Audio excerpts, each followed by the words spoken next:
Ahí está.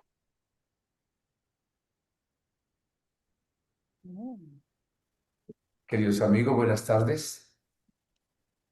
A los que nos escuchan en la noche, Ahí. buenas noches. Y a los que escuchan en la mañana, que se despierten bien despiertos, buenos días por la mañana. Les habla el Padre Inocencio Llamas, asesor de los centros Mariano Reina de la Paz.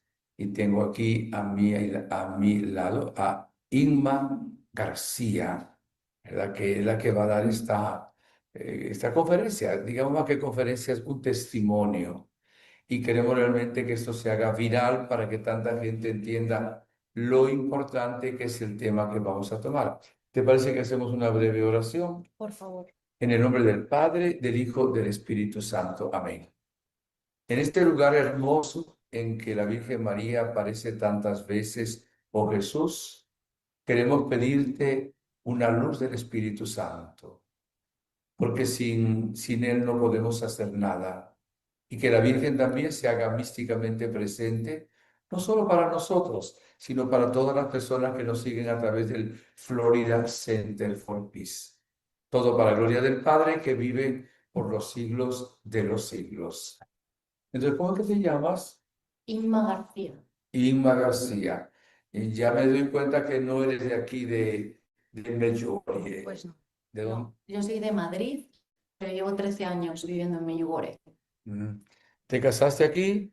Me casé en Madrid, pero me casé con uno de aquí, con un Ah. corbata guapo. ¿Tienes 3 hijos? Tengo 3 hijos preciosos que se llaman Pablo, Luca y Clara, para que recéis por ellos. Bueno. ¿Y desde cuándo estás siguiendo el camino del Señor? Pues desde que vine la primera vez a Medjugorje, yo vine en el año 2010 obligada por mis padres. Yo estaba convencida de que Medjugorje era mentira y no quería saber nada de Medjugorje ni de la Virgen, no era mariana, por supuesto, y no estaba educada en la fe, en una familia católica, pero no era creyente. Tenía una crisis de fe y una crisis en mi relación con Dios y vine a Medjugorje obligada. Entonces, en ese viaje fue como el primer encuentro de fe con el Señor, pero luego ha habido más encuentros, ¿no? Eres muy rebelde. Mucho. Y venías en lugar de a la iglesia a tomar, eso me lo dijeron, no me lo has dicho tú, cervezas allá en un bar. Tal Pues sí, cual. ¿verdad? Así fue tal cual, que lo Que hablaba. conozco un poco la historia. Me conoce un poco mucho y el padre ha sufrido confesiones conmigo, le ha tocado confesarme. Sí, yo vine, como os decía, obligada por mis padres y me pasé, cuando yo vi Medjugorje, no sé si es la primera vez que venís a Medjugorje, muchos, podéis levantar la mano los que es la primera vez. Bueno, la primera vez es un poco shock porque en Medjugorje no hay nada, o sea, no tiene ni casco antiguo por no tener. Es un pueblecito donde el centro del pueblo es la parroquia. Todo lo espiritual y lo físico parecen una cosa sola, porque se junta la espiritualidad con lo cotidiano, ¿verdad? Entonces, lo único que se puede hacer en Medjugorje es rezar, y lo único que se debe hacer en Medjugorje, de hecho. Pero no era mi plan, no era lo que yo quería y no era lo que yo venía. Entonces, encontré el primer bar que encontré abierto, el primer día que llegamos a Medjugorje me metí a tomar cervezas. Y ahí me pasé toda la peregrinación entera, 7 días del Festival de Jóvenes en el bar tomando cervezas. Y el camarero que me traía las cervezas es ahora mi marido Yossi, papá de mis 3 hijos. Por eso mi madre dice que si quieres hacer reír a Dios, cuéntale tus planes. Yo pensé, necia de mí, no voy a ir al programa, no voy a ir a la adoración, no voy a ir a la parroquia, no sea que algo espiritual me toque, porque le conozco y sé cómo se las gasta el cielo.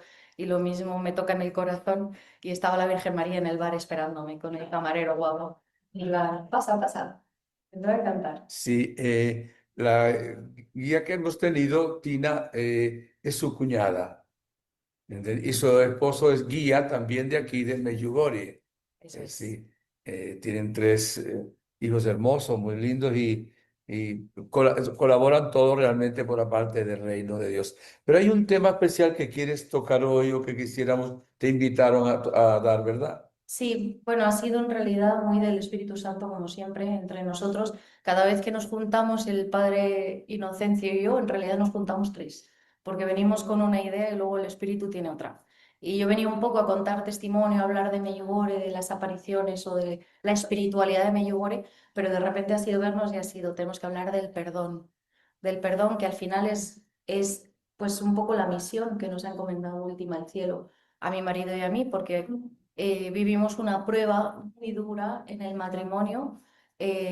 Como yo me imagino todos los que estáis casados sabéis que el matrimonio es bonito, pero es largo. Y hay momentos en el matrimonio largos y complicados. Entonces, en una prueba matrimonial, pues recibimos la inmensa gracia del cielo de aprender qué era el perdón, aprender a invocar la gracia del perdón, aprender a perdonar, pero no un perdonar como nos habían enseñado en el colegio o en casa o en el mundo, sino el perdón como gracia que baja del cielo, ¿no? Entonces, pues es algo que transformó, el padre lo sabe bien porque lo vivió, transformó completamente nuestra manera de relacionarnos entre nosotros, primeramente nuestro matrimonio, con nuestros hijos, con las familias políticas, con los peregrinos, transformó nuestra manera de organizar las peregrinaciones, empezamos a entender las peregrinaciones como una misión más que como un trabajo y una misión que debía ser remunerada porque nos habíamos consagrado al servicio de las almas en esta misión. Y prácticamente vamos, ¿verdad, Padre?, por el mundo entero hablando del perdón. Una pregunta, ¿a ti algo te hizo famosa? ¿Fue después del perdón Sí. o antes? Bueno, no sé, ¿qué me hizo famosa? Algo que tú escribiste. Pero del libro. Sí, claro. Ah, ya, Porque pero algunos lo saben, pero otros no. es verdad, pero no lo escribí yo. Seguro que nos está viendo la autora, un besito a Agus, porque seguro que nos va a ver esto porque nos sigue por todas partes. Pero no, una autora argentina de novelas, ella era ya bastante conocida en Argentina cuando vino a Medjugorje la primera vez, tuvo una conversión aquí muy bonita y en esa primera vez en Medjugorje yo di testimonio providencialmente para su grupo porque todavía no me resultaba fácil hablar en público de todo eso y surgió por las cosas estas del cielo escribir una novela que la escribió ella. Yo soy el personaje, yo soy la protagonista. La novela se llama La chica de papel. Se puede conseguir por Amazon desde Miami, se vende, ¿verdad? A mí aquí solamente me quedan en inglés. Se agotaron en español como los churros en la puerta de un colegio. No me queda ningún libro de La chica de papel en español, pero me queda alguno en inglés. Pero bueno, también podéis. Y yo pronto estoy al contacto con la señora Adela, con mi mamá de Miami, para mandarle libros en español y en croata, para que, en inglés, perdón, para que los tengáis ahí en el centro de paz de Miami. Aquí hay un grupo que viven en Miami y hay otros en República Dominicana. Así que darle un saludo a todos. Viva República Dominicana. El próximo Congreso Internacional de la Reina de la Paz va a ser ahí en Dominicana. Y Sí. no os lo podéis perder. Los que nos estáis oyendo y los que estáis aquí en directo, no os lo perdáis porque el Congreso es una maravilla y organizar República Dominicana va a ser exótico. Bueno. El grupo nuestro éramos 30 personas de 13 países. Una Gloria a cosa Dios. impresionante. Aquí hay de América Latina, por lo menos hay 10 o 12 países. También para que esto va a llegar a todos los lugares de América Latina por las redes, ¿verdad? Sí. Sí que eso es algo que le pedimos a Dios y a la Virgen que nos ayude a ser también portadores de todo esto. Bien, tú ves cómo te pone el Espíritu Santo lo que quieras comenzar. Si quieres empezar de una vez con el perdón, si quieres que yo diga unas palabras. Acuérdense que esto no es un guión, sino que es algo espontáneo. Eso es. Pues si quieres empiezo, padre, arranco con la historia que nos llevó al perdón y tú vas metiendo Vale. pinceladas. A mí me ayuda a ganar en humildad que me interrumpan y el padre le ayuda para ayudar en mi conversión, interrumpirme para que no me venga muy arriba. Pues todo empezó en la pandemia, en realidad. Los problemas entre mi marido y yo empezaron en la pandemia. Yo creo que como cualquier otro matrimonio, como cualquier otra familia, pues la pandemia fue muy dura para todos. Especialmente aquí en Medjugorje, la parte más difícil, evidentemente el miedo al contagio, el miedo a que se contagiaran nuestros padres estaba ahí, como en todas partes, pero Medjugorje, como bien sabéis, depende de los peregrinos que vengan. Si cierran la frontera y no vienen Medjugorje peregrinos, pues ya me diréis de qué vivimos aquí, ¿no? Entonces fue de 100 a 0 en cuestión de 3 días, ¿no? Que nos encerraron y fue como lo más duro para todos, y aquí en Medjugorje también, fue esa incertidumbre de cuándo acabará esto, cuándo van a abrir las fronteras, cuándo dejarán venir peregrinos, cómo vamos a recuperarnos de esta. Y cuando tienes 3 niños pequeños a tu cargo, que los niños son muy caros, si salen muy caros, pues todavía más angustioso, ¿no? Nosotros, gracias a Dios, teníamos mucho ahorrado, porque toda mi vida mi madre me decía, el que no guarda cuando tiene, no gasta cuando quiere. Entonces hemos sido siempre muy ahorradores, mi marido y yo. Entonces el primer año, el 2020, pues gracias a Dios no tuvimos ningún problema, pero las cosas se iban complicando, ¿no? Y la incertidumbre y la angustia de recuperar la normalidad, pues cada vez iba pareciendo más una quimera que una realidad, ¿no? Salir de la pandemia iba a suponer que íbamos a salir distintos, no mejores. Entonces, eso creó mucha fricción entre nosotros dos. Yo creo que los matrimonios normalmente discutimos por los hijos, por economía y por los padres, ¿no? Básicamente por la familia política. Son como los tres grandes temas de conflicto en un matrimonio, ¿no? Pues a nosotros nos tocó muy duro por todas las partes. Teníamos a Clara, nuestra hija la pequeña, que ahora va a cumplir 6 años. En aquel momento tenía apenas unos meses cuando nos encerraron. Yo además tuve como una especie de depresión posparto después de, fue nada más dar a luz, fue la pandemia y nos encerraron, entonces fue como demasiadas emociones todas juntas, ¿no? Ya teníamos a Pablo y Luca, que eran muy chiquiticos, entonces todo se juntó y el primer y gran error que cometimos Josip y yo en ese momento fue dejar de rezar juntos. Josip y yo rezábamos mucho juntos y hacíamos nuestras oraciones y muy internacionales porque él reza en croata, yo rezo en español y es muy bonito, ¿no? A mí me da mucha ternura cuando rezamos los juntos en los dos idiomas y se compenetra también las dos culturas y las dos lenguas. Pero la angustia existencial de ese momento nos llevó a encerrarnos como un mecanismo de autodefensa, cada uno en su espiritualidad, en su idioma. Como no podíamos ir a misa, solamente había misas en croata, yo encontré misas en español online, adoración eucarística online, y necesitaba escuchar en mi propio idioma y llorar en mi propio idioma y rezar en mi propio idioma porque estaba muy asustada, ¿no? En esos primeros meses de pandemia. Entonces yo me encerré en la habitación a la oración yo sola y dejé a Josip fuera. Y Josip se encerró en la oración en croata y me dejó a mí fuera. Y ese fue el primer gran error. Ahí nos pusimos en manos del enemigo para que como padre de la mentira actuara a meter distorsión, ruido, malos entendidos y falta de comunicación entre nosotros. A mí me pasa, siempre hago la misma broma, pero es verdad que mi marido habla croata y aunque habla español, su corazón y su mente y su alma es croata. Entonces, por más que yo le hable en español, no me entiende. Si os quejáis de que vuestros maridos no se escuchan y no se entienden, haberos casado con un croata, porque es todo mucho peor. Y a él le pasa lo mismo, dice, la española habla croata y no la entiendo y no me entiende, ¿no? Entonces, el hecho de, para mí la oración en familia es un lubricante de las comunicaciones y de las relaciones intrafamiliares. Cuando uno reza en familia, es como si de pronto del wifi o del wifi pasáramos a la fibra óptica. O sea, la comunicación se mejora, se amplía, se remasteriza en el matrimonio cuando se reza juntos. Y es verdad, es un hecho. Y si no me creéis, comprobadlo. Si primero, antes de hablar con tu marido, de discutir, de tratar un tema polémico, rezáis juntos, luego la comunicación es más fluida. Es como que el canal se ampliara y uno se entendiera mejor. Entonces, lo que hicimos yo y Pillo al dejar de rezar juntos fue estrechar ese canal de comunicación. Entonces, había una cantidad de ruido en medio, de distorsión, que nos llevó a conflictos muy absurdos, que hoy, a toro pasado, como se dice en España, viendo el tiempo, dices, pues que discutíamos por tonterías, pero en ese momento eran grandes aflicciones, ¿no? Y empezamos a darnos cuenta o a fijar nuestra atención erróneamente en lo que hacía mal el otro y lo que hago bien yo. Y por primera vez nuestro matrimonio se convirtió en una competición, no en una competencia en plan, mira todo lo que hago yo porque le doy el pecho a la pequeña, porque yo cuido esto, porque yo hago lo otro, porque estoy en redes sociales intentando animar a la gente, estoy haciendo un trabajo virtual porque no puedo trabajar físicamente y el otro que está haciendo no está haciendo nada. Y entonces dejamos que entrara esa ponzoña, ¿no? En medio de nosotros, que además era falsa.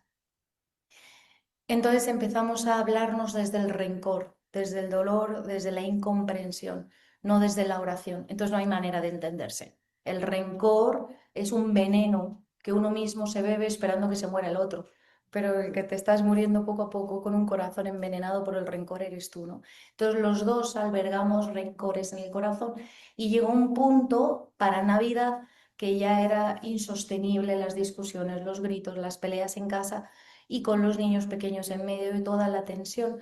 Entonces, bueno, por un montón de cosas que pasaron, que tampoco vienen a cuento ahora para no hacer esto un podcast, acabamos separándonos y me fui yo a Madrid con la pequeña y Josip se quedó aquí en Medjugorje con los dos chicos, con Pablo y con Luca. Y estuvimos 4 meses y medio separados y con la intención, los dos a mi corazón, de divorciarnos. O sea, ninguno de los dos tenía intención de dar su brazo a torcer. Los dos éramos las víctimas y los dos teníamos razón. Y yo recuerdo en esa época, porque no puedo hablar y no quiero hablar por Josip, él lo contará con sus palabras, pero hablando de mí, yo recuerdo en ese momento cómo caí en la trampa del victimismo, ¿no? De que yo tenía razón en todo, yo era buena en todo y qué malo mi marido, que no me entiende, no me comprende, no me quiere, encima de que yo dejo Madrid por él. Dejé a mis padres, dejé a mi perro, dejé Mercadona. Si alguien nos escucha desde España sabe lo que es Mercadona. Algunos no saben, otros. Y yo, ya, Te estás haciendo propaganda y no nos paga, pero no me importa. da igual. Se la merecen, gratuita. Un beso a Mercadona, pero lo he hecho mucho de menos. Bueno, yo tenía la sensación de víctima propiciatoria. Estamos en un momento, en un tiempo de gracia en el mundo que nos ha tocado nacer, que nos ha tocado en gracia vivir, en el que es una tentación muy grande del enemigo el victimizarse. Todo el mundo quiere pertenecer a minorías oprimidas, porque de repente te sitúas en una atalaya moral en la que te permites el lujo de dar lecciones de moral a todos los demás, porque yo desde mi posición de víctima puedo hablar e imponer mi verdad, cuando lo que eres es un cantamañanas y un pringao que no sabe pedir ayuda al cielo cuando algo le desborda, ¿no? Y yo estaba en ese modo de victimista absoluta, de yo soy estupenda, yo soy maravillosa, yo lo he dado todo y mira cómo tengo el cuerpo y mira cómo tal por mis hijos, por mi yogurt y mira el otro que no ha hecho nada. Y en esa trampa del enemigo, que no era verdad, me encerré hasta con un rencor y un odio por Josip, que yo estaba en Madrid buscando la abogada más feminista que pudiera encontrar para sacarle a Josip hasta los calzones. O sea, llegué a un punto de venganza absoluta cuando el pobrecito no me había hecho nada. Y es verdad, o sea, en realidad lo único que había hecho el pobre era intentar entenderme desde sus palabras, pero con la falta de comunicación y de oración entre nosotros,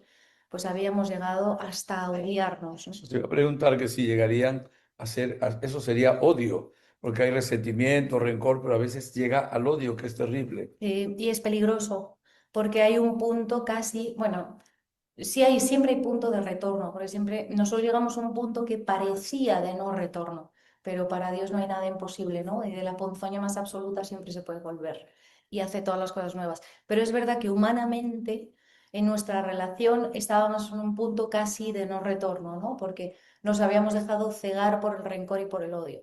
Él con sus reproches en parte lícitos y yo con mis reproches en parte lícitos, ¿no? Porque los dos teníamos razón en parte. Hasta que llegó un punto que Josip intentó, siempre Josip ha sido más bueno que yo. Todos los que nos conocen saben que él es el mártir y yo la santa, porque algún día seré santa, pero para que haya un buen santo y un gran santo tiene que haber un gran mártir a su lado, aguantándose al santo, ¿no? En mi caso, Josep siempre ha sido mucho más misericordioso, más caritativo, más bueno que yo. Y hasta el último momento, él intentó salvar lo poco que quedaba. Y yo solo quería sangre y dolor. Yo quería que muriera despacito y con el corazón absolutamente podrido. Si no me mires así, María, porque es verdad. Me ha mirado María como diciendo, pobrecito Josep. Es verdad, mi pobrecito Josep, lo que ha aguantado. Entonces, yo intenté, porque desde mi punto de vista lo que hacía falta para nuestro matrimonio era terapia de parejas. Yo tenía que encontrar una buena terapeuta y una buena terapeuta era aquella que le dijera a Josip que yo tenía razón.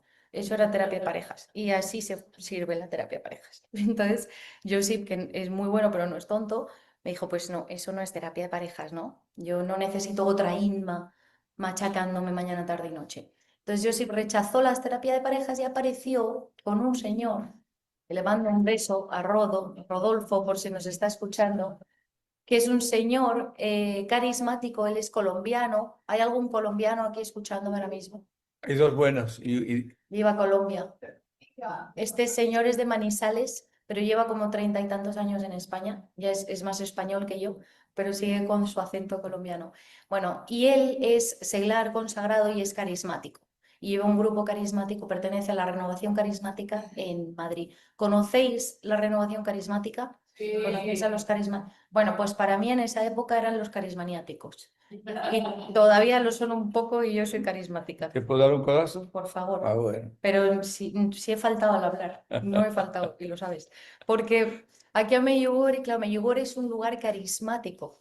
Medjugorje forma parte de la primavera pentecostal que dicen los de Hakuna. Medjugorje forma parte de ese salvavidas que nos ha tirado el cielo para seguir apostando por nuestra salvación. Es una demostración de que el cielo no ha tirado la toalla con nosotros y por eso Emaús, Efetá y Hakuna y Bartimeo y Proyecto Amor Conyugal y cuántas más cosas hay. Y todas las espiritualidades nuevas que están surgiendo maravillosas, que es esa primavera pentecostal de que a más necesidad de los hijos, más respuesta de los padres, ¿no? Pues el cielo responde en forma de la renovación carismática como tantos otros movimientos, como responde como Medjugorje, ¿no? Medjugorje, por lo tanto, es carismático hasta el fondo, porque donde está la esposa está el esposo. Entonces, aquí que la Virgen María está, también habita el Espíritu Santo y actúa. Pero es una fuente de atracción de carismáticos. Y yo en esa época no entendía los carismáticos. A mí eso de que en cada misa se me desmayara una señora y no podíamos ir a cogerla porque no, es un descanso en el espíritu, el padre me va a dar al final un codazo. Y decía, pero es una lipotibia, darle un caramelo o algo, o darle agua. No, no, está descansando en el espíritu. Pues yo siempre pensé que hasta esa fecha, hasta ese momento, pensaba que los carismáticos era gente con necesidades afectivas que buscaban casito y atención y habían encontrado en el Espíritu Santo una fuente inagotable de atención. Y no le daba una sola oportunidad al movimiento carismático porque me parecía, pues eso, inadaptados que movían los brazos en misa y hacían jerigonzas innecesarias. Con lo bonita que es la liturgia, ¿para qué me la adornas, no? Esa era mi visión.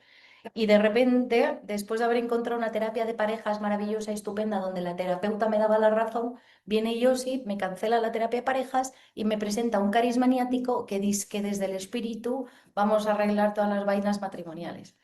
Y yo, pues fue así, tengo que decir la verdad y confesarme públicamente, me acordé, le mandé a Yossi.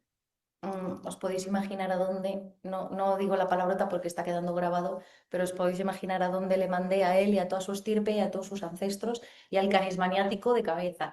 Y luego yo, si me dio el teléfono el carismaniático, yo le llamé para mandarle en directo a él y a toda su estirpe y a todos sus ancestros al mismo sitio donde había mandado a Yossi. Y este hombre, que es un tesoro, que es un santo, pues con toda la paciencia del mundo me escuchó y me dijo, bueno, pues tranquila, yo voy a rezar con Josip, tú no tienes que hacer absolutamente nada, ¿no?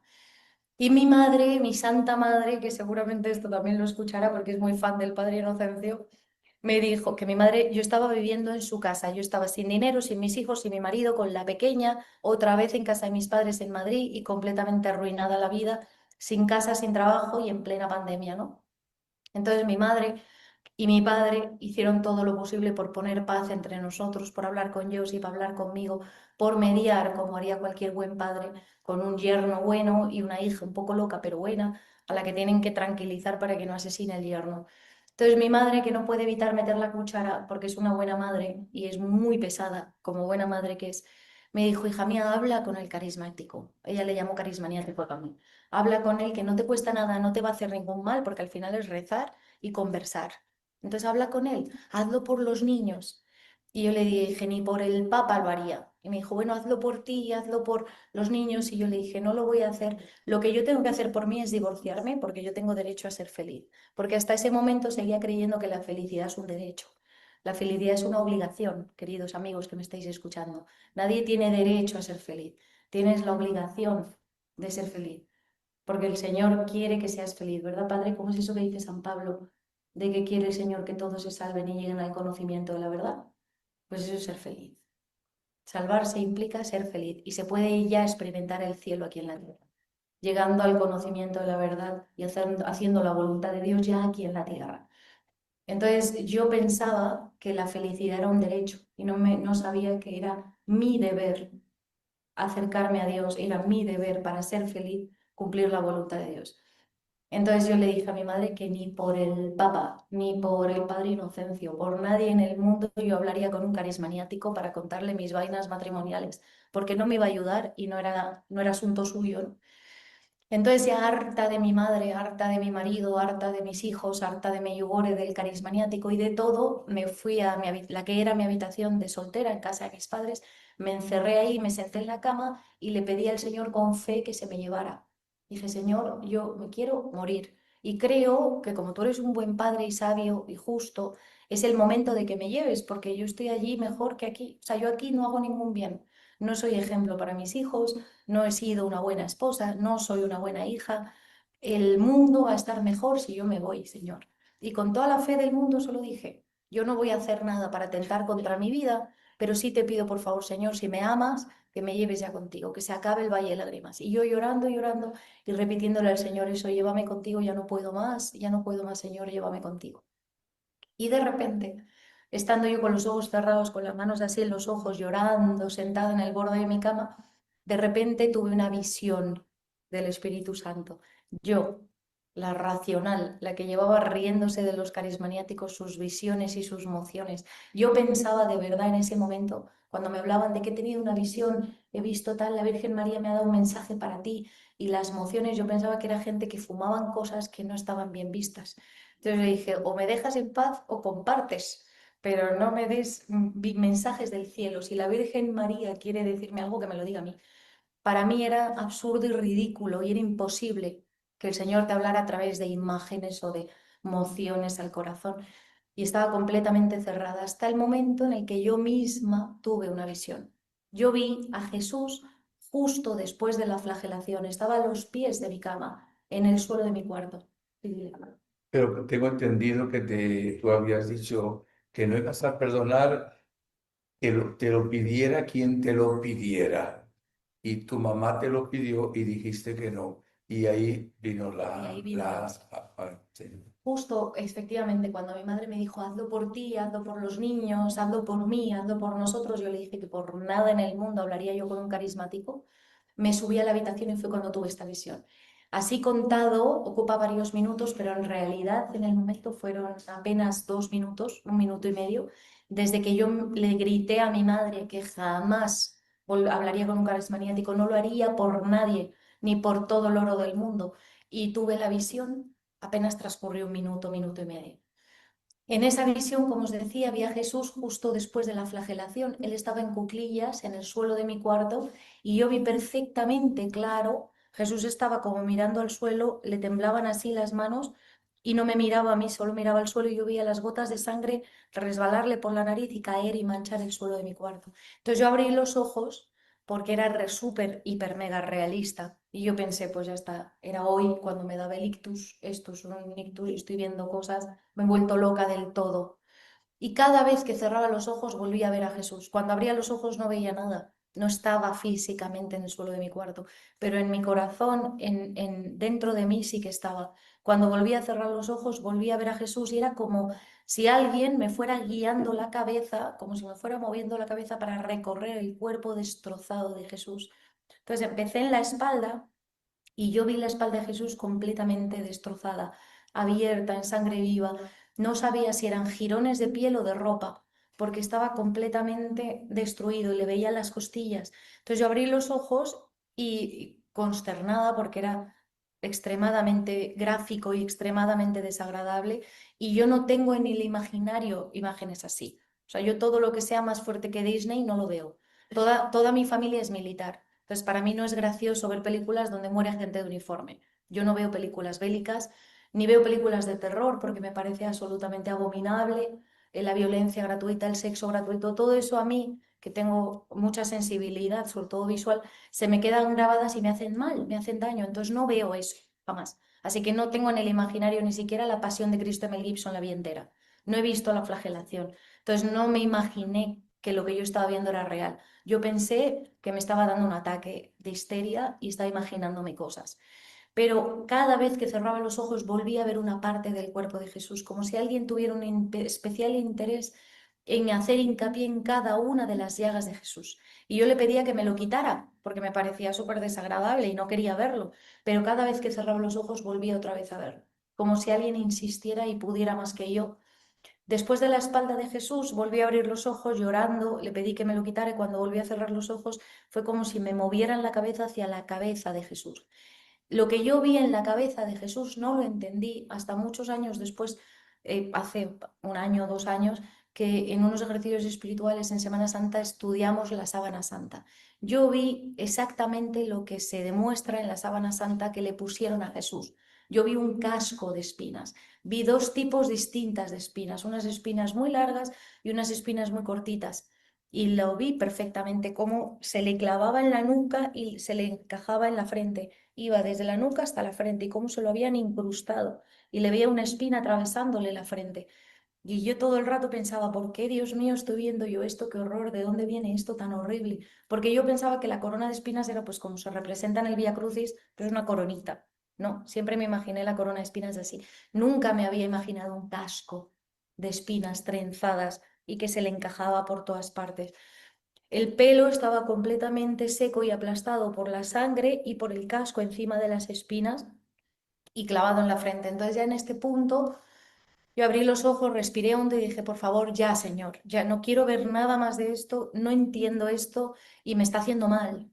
Se acabó, Señor. Entonces cuando volví a cerrar los ojos, Jesús, que estaba, como os decía, en cuclillas en el suelo de mi cuarto, agachado, giró la cabeza y me miró. Él estaba así como a mis pies y giró la cabeza así como para mirarme a mí, ¿no? Y giró la cabeza y me miró y tenía toda la cara destruida. Tenía este ojo amoratado, inflamado, cerrado. Tenía este ojo perfectamente abierto y sano. Tenía la nariz torcida, el labio partido, el pómulo inflamado. Le habían arrancado un trozo de barba. Terrible, ¿no? Completamente desfigurado. Pero este ojo lo tenía perfectamente abierto y sano y los tenía como de color miel verdoso, el ojo sano, y con el ojo sano me miró. Yo venía, como os he dicho, de gritarle a mi madre que ni por el Papa lo haría, que por Dios no lo haría jamás, ni por mí, ni por los niños, ni por 1 millón de alpacas. Yo se me ocurriría hablar con un carismaniático de mis asuntos privados, ¿no? Y en ese instante, apenas un minuto después de gritarle esto a mi madre, se da la vuelta a Jesús, me mira y me dice, mirándome a los ojos, ¿y por mí lo harías? Y eso fue todo lo que yo escuché. En ese momento terminaron las visiones, terminó todo y yo me caí de cola, porque hay palabras que no se pueden decir, ¿verdad? Pero ¿sabéis cómo se dice en español? Sí. Me caí de cola al suelo, me di un golpe, en eso oyó mi madre el golpe, subió corriendo a la habitación y yo no podía más que llorar, no podía ni respirar. Y yo le dije a mi madre, llama al carismaniático, llama al carismaniático, llama al carismaniático, porque yo necesitaba que alguien me explicara que no estaba loca, que esto venía de Dios. Y Jesús, el Rey de Reyes, me acababa de pedir a mí, miserable gusanillo de Jacob, que le acababa de decir a su madre que ni por todo el oro de este mundo abriría la puerta al perdón o a la redención, porque yo lo que quería era venganza. Aunque se llevara a los niños por delante, me daba igual, quería venganza contra todo el pueblo croata, personificado en el cuerpo de mi marido. Y Jesús me acababa de mostrar todo lo que Él hizo por mí, todo lo que Él padeció, que Él sí era una víctima propiciatoria, inocente del todo, no yo. Yo me creía víctima inocente, pero ni era víctima ni era inocente. Y él, que sí que fue víctima inocente, me mostró todas las llagas de su cuerpo, toda la destrucción que había pasado por mí, como diciendo, mira todo lo que he hecho yo por ti, para que no te lo hagan a ti. Y tú sí te lo mereces y yo no, pero lo he vivido yo por ti, para que tú no tengas que morir así, para que tú no tengas que pagar el justo precio por tus pecados. Al menos podrías hacer esto por mí, hablar con el carismaniático, y por mí lo harías, ha transformado mi vida, mi manera de relacionarme con Dios, con mi marido, con mis padres y mis suegros, con mis hijos, con vosotros, con los sacerdotes, de una manera que no me alcanza tiempo en esta tarde y en esta vida para explicaros con palabras, porque fue real. Yo no soy vidente. Ya os digo, yo cuando abría los ojos no veía nada, no había nada en mi cuarto. Era una visión del Espíritu Santo, pero fue tumbativa, fue de tirarme del caballo porque yo me reía de las visiones del Espíritu Santo. Yo estaba convencida de que eso no podía pasar, que era gente que fumaba cosas raras. Y de repente yo, la cínica, la fonoaudióloga, la nutricionista, la experta en tal, de repente contra toda razón y toda lógica explicable por el mundo, acababa de ver a Jesús, después de la flagelación y la coronación de espinas, pedirme a mí que hablara con el carismático. Entonces, claro, Primero, en ese momento hablé con el carismático, reconocí a la luz de Dios que las visiones existen, que las emociones existen, que está en la palabra de Dios, que está en las cartas de San Pablo, en los hechos de los apóstoles, que el Señor viene a auxiliarnos con gemidos inefables, que la oración en lenguas no es un invento de los carismáticos, ni las visiones ni las emociones, que los profetas son reales. Y el carismático, claro, cuando yo le dije todo esto, dijo, Gloria a Dios, alabado sea el Señor, bendito sea Dios. Pues vamos a dar gracias a Dios y vamos a empezar a perdonar. Dije, para. O sea, los acontecimientos carismáticos de uno en uno, que hay mucho que perdonar. Entonces él me dijo, mira, reina, tu matrimonio humanamente no tiene solución.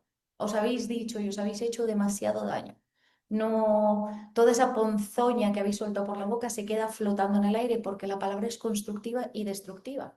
Es importantísimo. Como decía ayer María en su charla testimonio, nosotros podemos bendecir o maldecir con el poder de la lengua.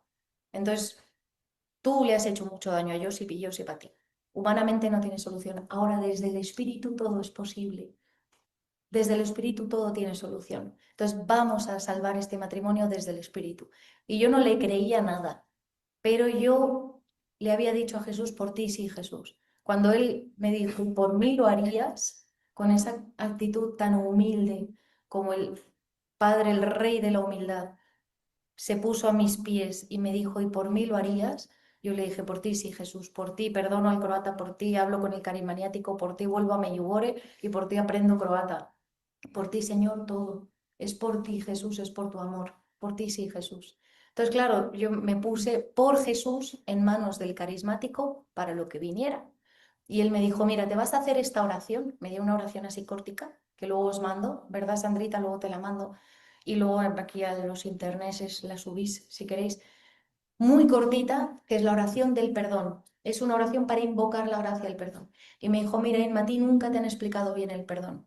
Tú crees que perdonar es una imposición que tienes moralmente por ser católica, por ser educada, por ser buena, hay que perdonar.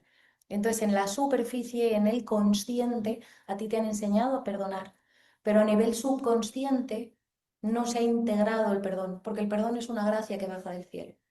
Es el Señor el que perdona, el que te hace capaz de perdonar lo que humanamente es imperdonable.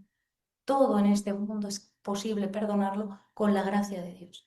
Y la fuente principal e inagotable de perdón es la confesión, que además es el exorcismo más poderoso que existe, ¿verdad, Padre? Más poderoso que 5 exorcismos, una buena confesión. Es la sangre de Cristo la que te baña, te restaura, te purifica, te limpia, borra todo rastro de pecado. Es Jesucristo el que te absuelve a través de las manos consagradas de sus instrumentos. Pero no es el Padre Inocencio el que decide libre y voluntariamente, te perdono porque yo soy maravilloso y nací en Venezuela. No, te perdona Jesucristo por el poder de sus manos consagradas. Y es la fuente más principal de la gracia del perdón. Si tenéis enquistado en el alma un rencor contra vuestros padres, contra vuestros hermanos mayores o pequeños porque os robaron protagonismo, contra un exnovio en la universidad que os engañó con vuestra mejor amiga, contra vuestra suegra que nunca os quiso de cuñada y siempre hizo todo lo posible porque lo supierais, que no erais buenas cuñadas, cualquier drama que tengáis abierto o creéis que cerrado, en la confesión es el mejor lugar para recibir esa gracia del perdón y renovarse y salir de ahí restaurados y remasterizados. Y esta oracióncita es un complemento a los sacramentos. O sea, no es magia, es gracia. No es un mantra que repetimos porque no creemos en los mantras los católicos para que el Señor, a base de repetirle frasecicas, el Señor nos conceda lo que queremos. No, es gracia suplementado a la gracia sacramental de la confesión de la Eucaristía, potencia la acción de la gracia del perdón para ayudarnos a restaurar, a ser nuevos de todas esas heridas que venimos arrastrando, incluso desde el seno materno. Entonces, la oración del perdón es muy cortica. Primero uno se pone en paz con Dios y la oración del perdón empieza, te perdono, Señor. Y yo cuando leí aquello dije, ya está, hereje, carismaniático y hereje. Porque es una herejía perdonar a Dios. Dios no se equivoca, es infalible. Asumimos que perdonamos al que erra, al que se equivoca, pero Dios no se equivoca. ¿Cómo puedo yo perdonar a Dios? Y me decía el carismaniático, no porque Dios se equivoque, sino porque tú le has reprochado. Cada vez que le dices a Jesús, ¿por qué, Señor, te llevaste a mi madre? ¿Por qué, Señor, permitiste que yo naciera en Madrid, que yo viviera en Herzegovina? ¿Por qué, Señor, no tengo el pelo rizado? ¿Por qué, Señor, gobierna todavía Pedro Sánchez en España? ¿Por qué, Señor, todas las cosas que yo me he atrevido a reprocharle al Señor? No te van a dejar entrar en Madrid la próxima vez. Ay, en Madrid precisamente me pone la alfombra roja porque no le quiere nadie, ni en España mucha gente. Pero bueno, hay que rezar por ellos. ¿Sabéis cuál es la oración por los políticos? No. Y de Señor, Padre, tú que estás en el cielo, todo lo puedes y todo lo sabes. Señor, ilumínalo o elimínalo. Amén. ¿Verdad, Padre? Si me preguntas a mí, Señor, pero hágase tu voluntad, Señor, siempre y no la mía. Ahora, si me dejas, bueno, en total, hay que perdonar a todos. Cada vez que yo le reprocho al Señor que no ha hecho mi voluntad, se genera una herida de desconfianza a nivel subconsciente en la voluntad de Dios. Pero digo, tú, Señor, te equivocaste. Si hubieras hecho mi voluntad, nos habría ido mejor a todos. Entonces, se genera esa herida de desconfianza en Dios. Entonces, también hay que perdonar a Dios porque Él ha hecho su voluntad, porque creemos que sabemos más desde nuestra posición y no entendemos el plan de Dios. No entendemos cómo encaja la muerte de mi madre, cómo encaja este cáncer, cómo encaja este adulterio de mi esposo, de mi esposa, cómo encaja esto en el plan de salvación. O sea, el Señor le pilló distraído, estaba mirando para otro lado y a mí me pasó esto. Eso genera una herida de desconfianza a la voluntad de Dios. Entonces, cuando pasan cosas buenas y bendecidas, dices, no me fío. Algo malo va a venir detrás porque a mí no me pasan cosas tan buenas. Y el Señor quiere que te sientes y disfrutes, que te dejes amar, que entiendas que eres tremendamente amado, que forma parte de su plan, que el sufrimiento es la cara B del amor. Si no fuera justo y necesario el sufrimiento, no habría padecido de la manera tan cruenta y terrible que padeció por amor a nosotros. Forma parte del plan de salvación del Señor también el dolor, también lo que no entendemos. Por eso la oración del perdón dice, te perdono, Señor, por esto, por esto, por esto, por cualquier cosa que te haya reprochado. Y a continuación dice, te pido perdón por reprocharte, porque no me has hecho ningún mal, Señor, pero no te entiendo. Dame la gracia de aceptar tu voluntad, porque aceptar la voluntad de Dios es una gracia, hay que pedirla. Hay que pedirla hasta que se te canse la boca, en voz alta. La oración tiene que ser audible, porque psicología y espiritualidad van de la mano. Cuando tú escuchas tu propia voz pidiendo perdón y perdonando, invocando la gracia del perdón, para que lo que humanamente es imperdonable, el Señor entre a sanarlo, psicológicamente también tiene un efecto sobre ti. Pues la segunda parte de la oración del perdón dice, perdono, Señor, con tu gracia. Y ahí yo sí metía a los sacerdotes, especialmente a un sacerdote que me hizo tremendo daño. Y dice la oración, les declaro libres e inocentes de todo cargo que tenga en su contra. Y la oración del perdón hay que decirla en voz alta. Cuando yo hacía la oración del perdón al principio, yo decía, lo declaro libre e inocente de todo cargo que tenga. Porque no era capaz físicamente de verbalizar que tanto mi marido como el sacerdote eran libres e inocentes de todo cargo que yo tuviera en su contra. Pero aún así la hacía.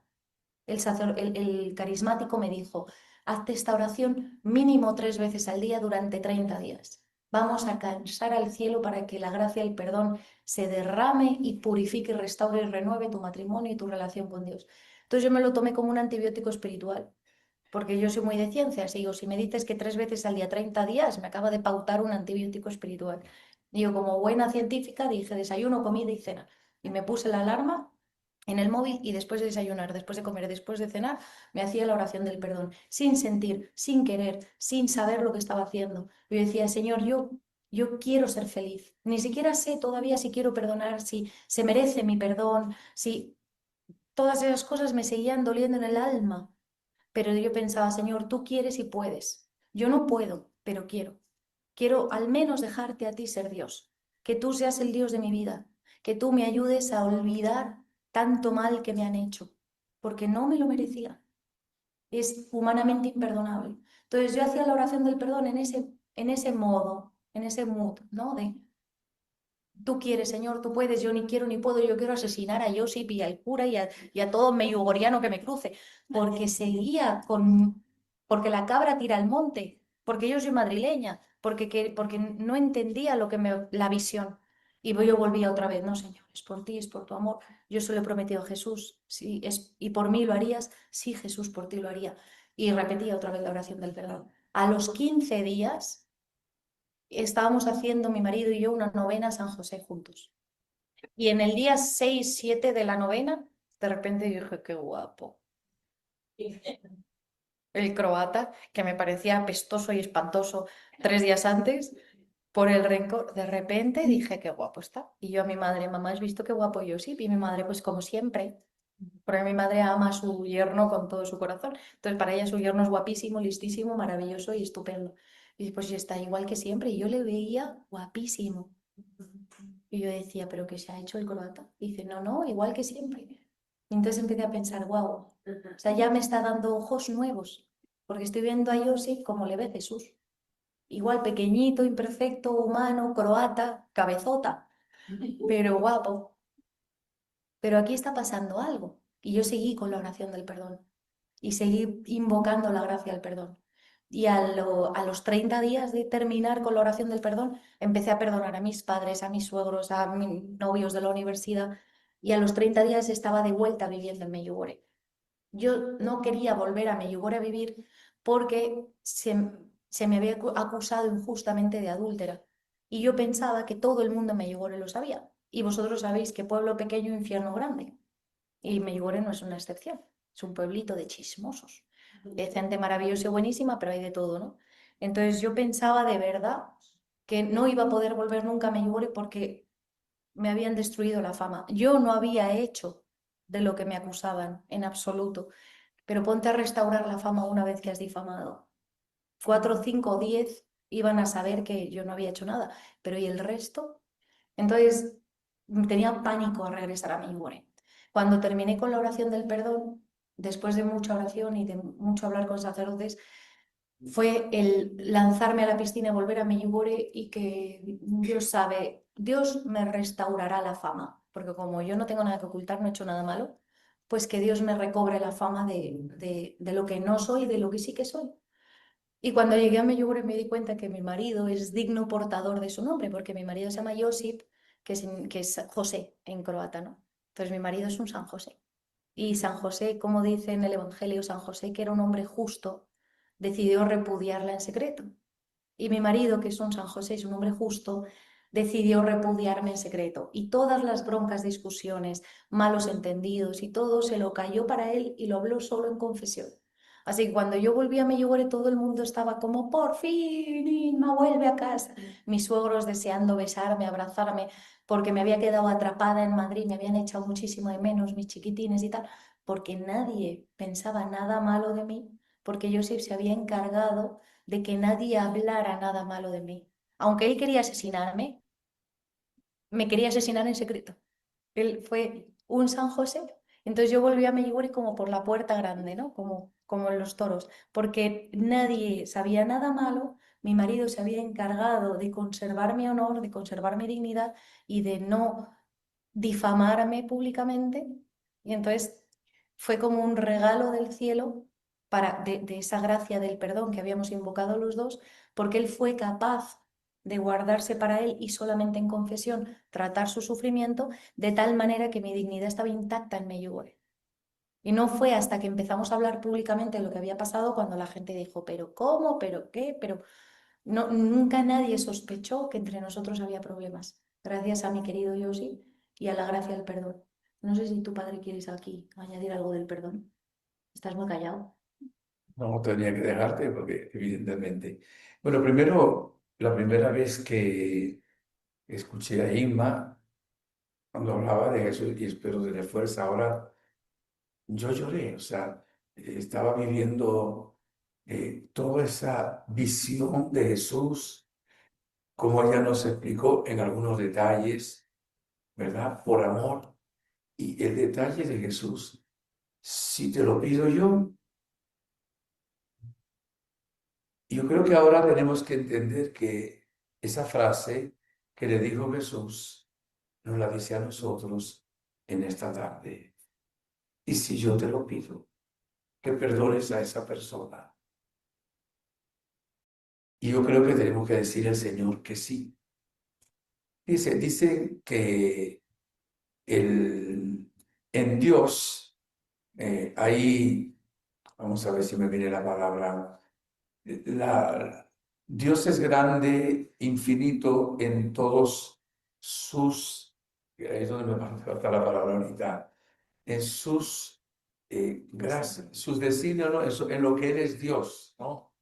Dios es infinito como santo, infinitamente poderoso, infinitamente sabio. Pero dicen que se me va la palabrita y no lo vuelvo a decir más ahorita, que lo más grande que hay en Dios es la misericordia.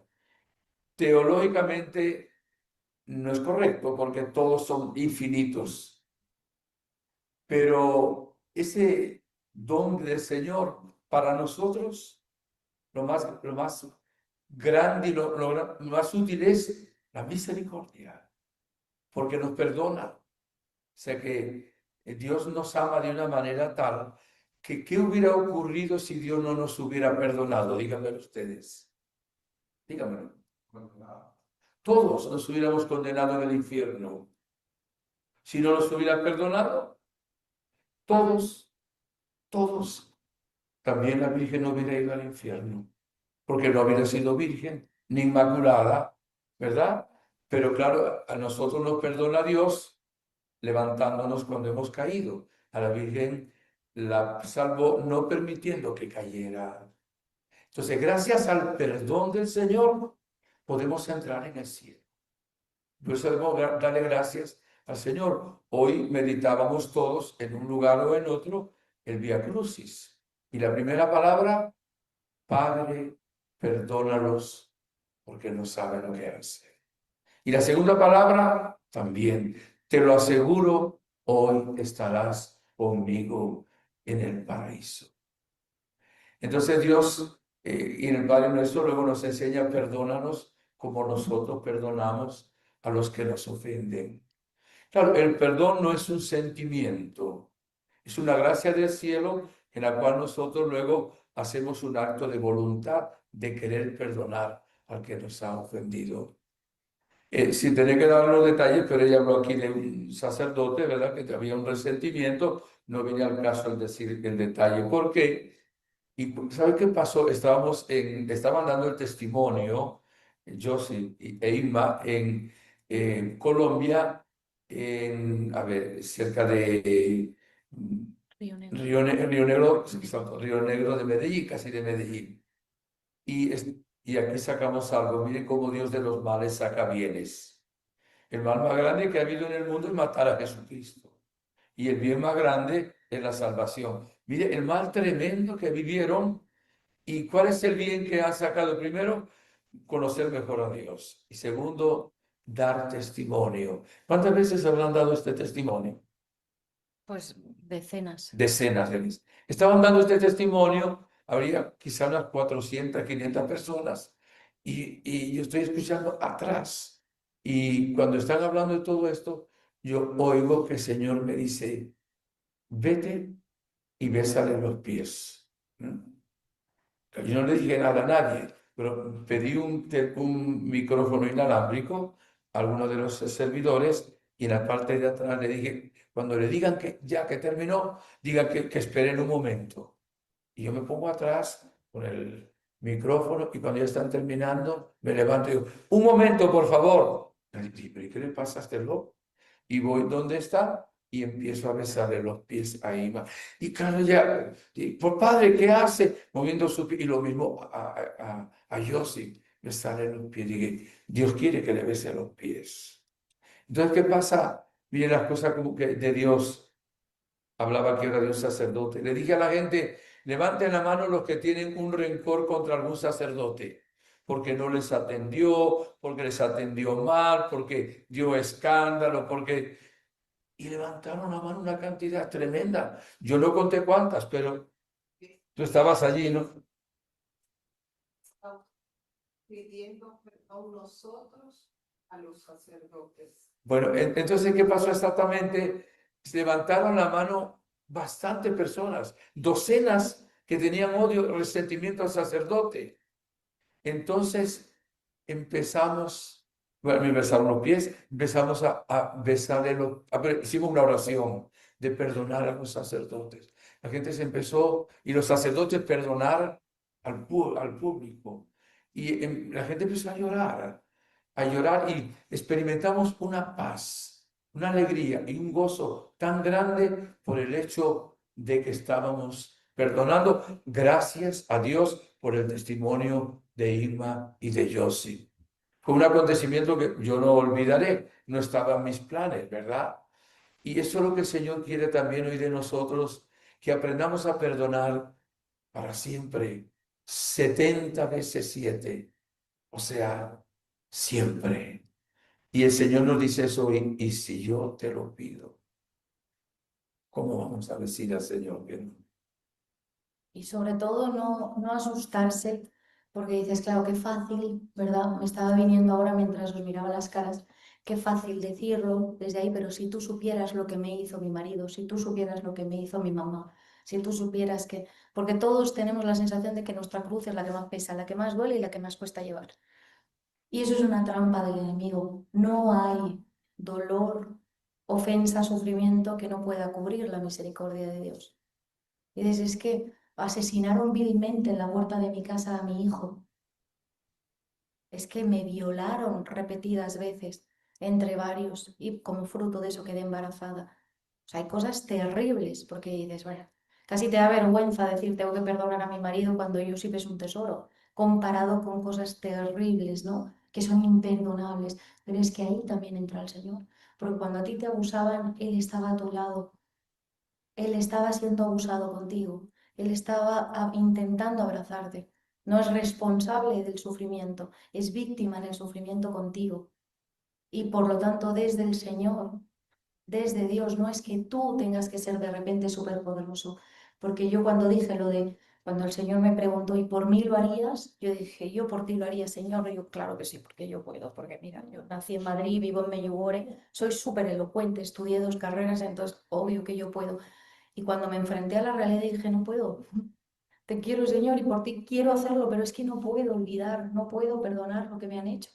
Es que esta es una montaña demasiado alta para que la escale yo sola. Entonces dijo el Señor, bueno, con tu sí me basta. ¿Tú quieres perdonar?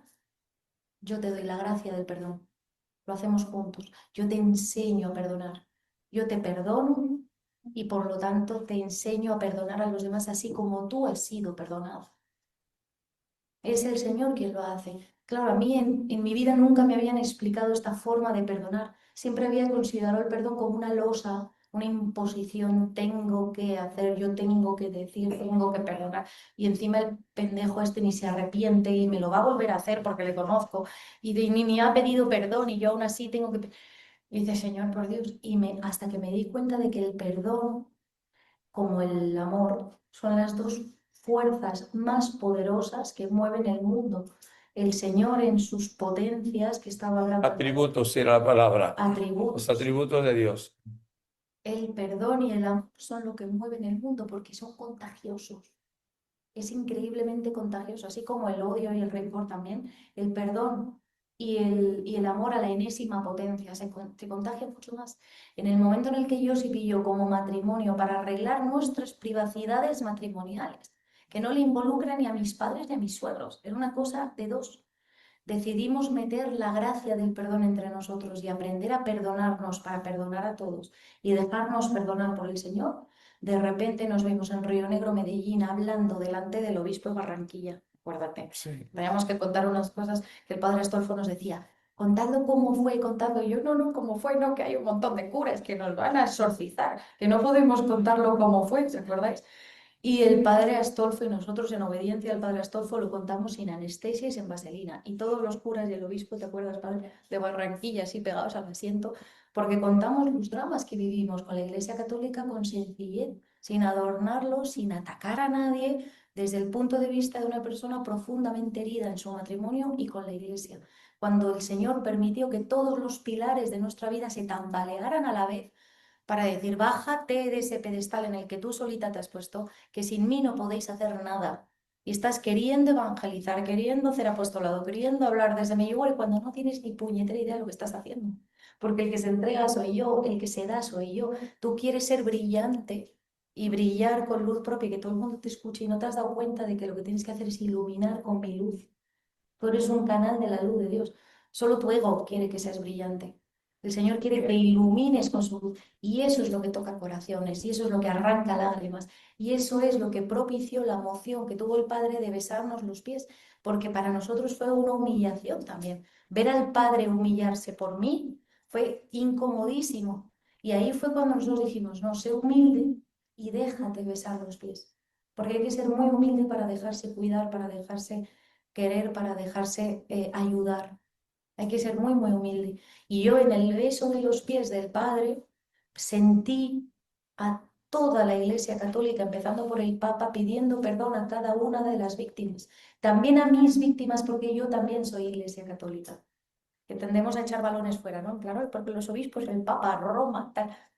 Tú, que decía Santa Teresa de Calcuta cuando le preguntaron, ¿qué cambiarías en la Iglesia Católica? Y ella dijo, a mí. O sea, quiero decir, es lo único que puedo cambiar en la iglesia. ¿Cómo es lo único que puedo cambiar en mi matrimonio? ¿Cómo es lo único que puedo cambiar en mi familia? Yo, te puedes pasar la vida diciéndole al marido que recoja los calcetines y volverás del funeral de enterrarlo y te encontrarás los calcetines en el salón porque no puedes cambiarle a él. Solo tienes potestad para cambiar de ti y autoridad y capacidad.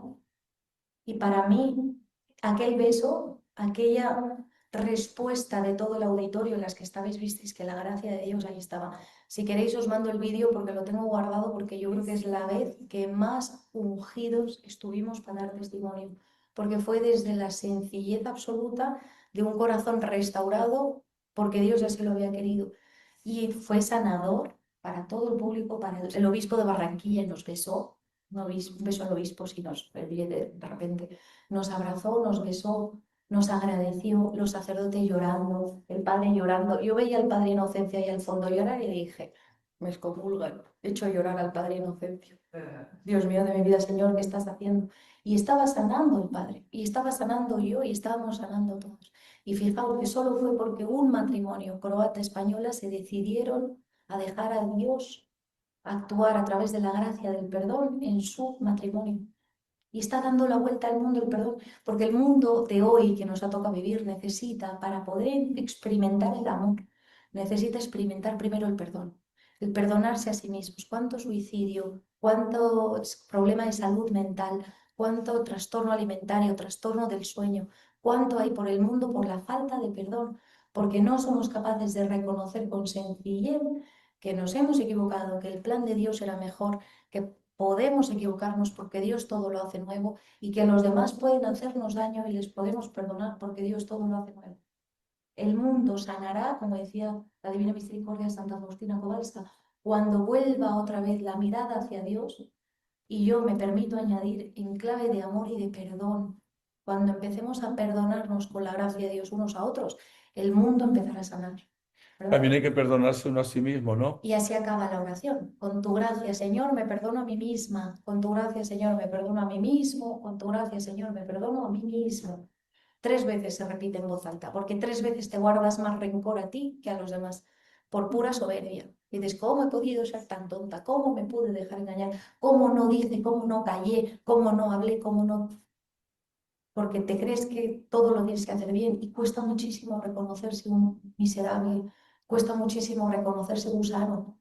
Y la gracia del perdón, por cierto, y con esto termino, para que el Padre pueda añadir lo que quiera, la gracia del perdón viene siempre acompañada de la gracia del humor. Yo siempre digo que la primera gracia de Dios es la gracia que tiene. El sentido del humor lo inventó el Señor, no nosotros. Y en el cielo se reparten de risa con tus dramas y tragedias telenovelescas, porque el Señor siempre sabe más y nos estamos ahogando en un vaso de agua y el Señor viene al rescate. Decía Santo Tomás Moro, bienaventurados los que saben reírse de sí mismos porque tendrán diversión para rato. Con la gracia del perdón viene la gracia de reírte de ti mismo. Y gloria a Dios, porque soy idiota, pero tú necesitas mi miseria. Le dijo el Señor a San Pablo, te basta mi gracia, porque en tu debilidad está mi fortaleza. Si tú fueras fuerte no necesitarías a Dios. Gracias, Señor, porque me has hecho así de pequeñita para que yo siempre te tenga que necesitar. Siempre te voy a necesitar, Señor, porque si me sueltas me hago turca, como San Felipe Neri. Y ya me callo, padre. Es tremendo. Ya casi no he terminado ahí, nada más quiero concluir de esta manera. Hoy mucha gente no cree en el Señor por algún escándalo de algún sacerdote. Y hay países que no creen en el Señor. Es una cosa tremenda. La Virgen dijo en Medjugorje, los sacerdotes no necesitan que ustedes los critiquen, necesitan que oren por ellos. Ellos darán cuenta a Dios de sus obras. Por eso es importante que nunca tengamos rencor y menos con un sacerdote. Y les voy a invitar a que sean valientes, ¿ok? No se le va a ver la cara de ustedes aquí, solo se ve la nuestra. Levanten la mano los que han tenido algún resentimiento alguna vez con algún sacerdote. Levanten la mano. O sea, con algún padre que... claro, sí, porque incluso a veces con los obispos somos humanos. 1, 2, 3, 4, 5, 6, 7, 8, como 9 de las personas que hay aquí. Ese vale por 3. Este vale por más, sí.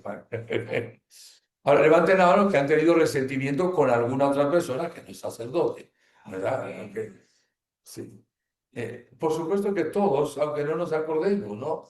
También hemos ofendido a otras personas.